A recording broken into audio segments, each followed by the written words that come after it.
Have you ever thought to yourself, man, I really wish that I had a blueprint, something to tell me exactly what I should do in this situation. Life would be so much easier if I just had that. Well, unfortunately, that's not what this video is about, but I will help you learn some of the important life lessons that you should know and everybody should know in their 30s. Now, you can watch this if you're in your 20s, 40s, 50s, 60s, this will apply. However, I'm specifically focusing on 30s because usually you're more emotionally, mentally developed, or you're working towards that in your 30s versus your 20s or your teenage years. A few of us get it a little later in life, like our 40s and up, and that's okay too, no judgment there. But I'm going to break this down into 3 different parts. The first part for today is going to be life lessons, important life lessons that everyone in their 30s should know. The next video is going to be relationship lessons, important relationship lessons that everyone should know. And the last one is going to be mental health related. So the important mental health lessons that everyone should know. So for today's video, let's get into the 5 most important life lessons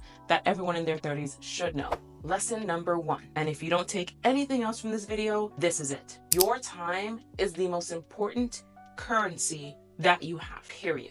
When you understand in your 30s that you don't necessarily have to continue to live your life to appease and please others and to work around their time schedule and their needs, their emergencies, but you can recognize that, hey, I can take back some or lots of my time that I've been freely giving out and make it a priority and an importance for me, which, yes, will require you to say no to certain things, will require you to say, I can't do that today, will require you to be more selfish in certain areas of your life, but it's going to help you understand that you are also of value. You are important. And understanding that protecting your time is just as important as protecting your peace, your mental health, your emotional well-being, and everything else in your life. Because if you're the type of person who continuously gives your time away, people will understand, recognize that, and ask, and sometimes take. And take again.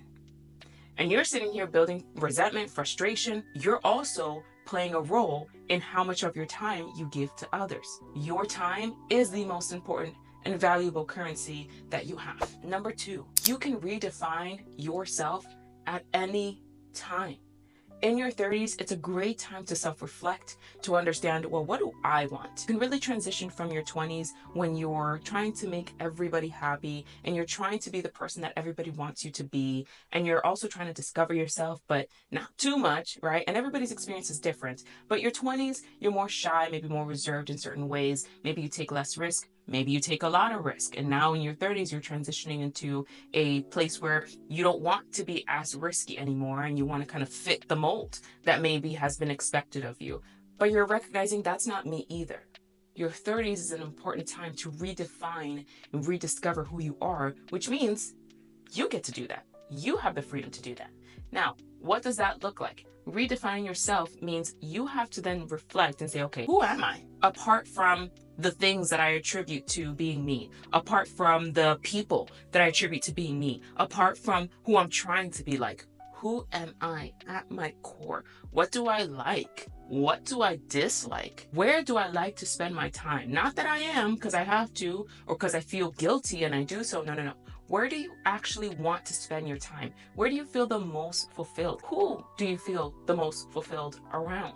These are important questions that you have to ask yourself. Sometimes you'll find, oh my gosh, I don't know the answers to these questions. And if I answer, it's not going to be authentic. My answers are not going to be real.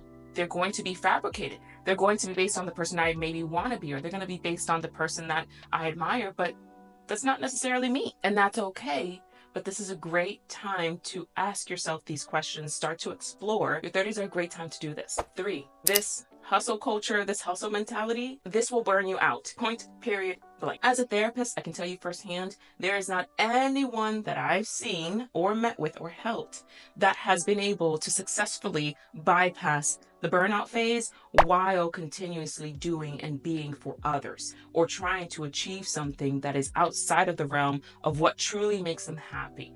In other words, what I'm really trying to say is, if you continue in the hustle culture mentality of work, be productive. If you're not productive, if you're not producing something, if you're not working on yourself, if you're not working on something else, if you can't see the fruits of your labor, you're not doing enough. All the time, it will lead you to burn out. And unfortunately, what most people can kind of understand but don't truly grasp is that burnout is not just a term that we throw around as mental health professionals. Burnout is a state of being, mentally, emotionally, physically, where your body shuts down. Your ability to do things that you would normally do on a regular day and find it easy and simple enough to do, when you're in burnout, it doesn't happen. It doesn't work. As much as you want it to work, as much as you wish it will work, as much as you continue to beat yourself up and say, you should be doing this and you shouldn't be doing this and you should be, it won't happen for you. Burnout is a real thing, and it leads to health complications that you a lot of times cannot reverse. It leads to mental health diagnoses that I see a lot of time, anxiety, depression. And the interesting part is most of us don't even recognize that we're in active burnout. So we blame it on, I'm just being lazy. I don't know why I can't do this anymore. I used to be able to do it with ease. And then it takes mental health professionals to sit there and tell you, you're in a burnout state. That's why all of these things are not coming as easily as they were to you. Your body has shut down on you. Your mind is not working and functioning in a healthy manner. That's why you're anxious all the time and stressed. And I can go on, but I won't. So hustle culture is not always your friend. It's needed. It's important in certain areas and certain time periods. But if you don't learn how to balance that out in your 30s, you will crash and burn. Period. Tip number 4. I'm gonna breathe when I say this. Choose peace over drama. And I'll talk more about this in the relationship video that I have coming up next. However, how you choose to spend your time, like point number 1, who you choose to spend it with, what you choose to do with that time is going to be so impactful to your peace, your state of mind, and your outlook on life, and your actions. Doing for others consistently and not remembering to include you in that is a source of point number 3, burning out. But also point number 4, when you recognize that choosing peace may require you to say no to certain invites. Choosing peace over drama may require you to put some distance and set more boundaries with certain individuals, or staying farther away from certain places. Now, some of you, when I'm saying this, you're getting it. You're like, yep, I know. And if you're not understanding, here's what I want you to ask yourself. When you're in certain situations or around certain people, how do you end up feeling once you leave? So emotionally, check yourself. Do you feel drained? Do you feel angry? Do you feel exhausted?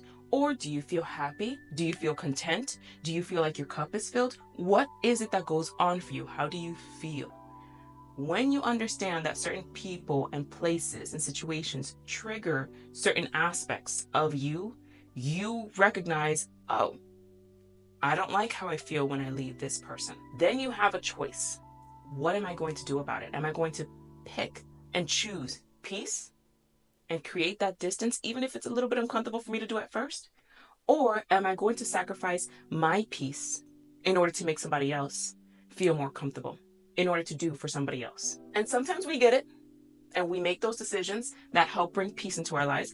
And sometimes we just fall under the pressure of the guilt or whatever it is, and we give in, but we pay for it, because then you start to feel those feelings of resentment and annoyance and anger, and you know what I'm saying.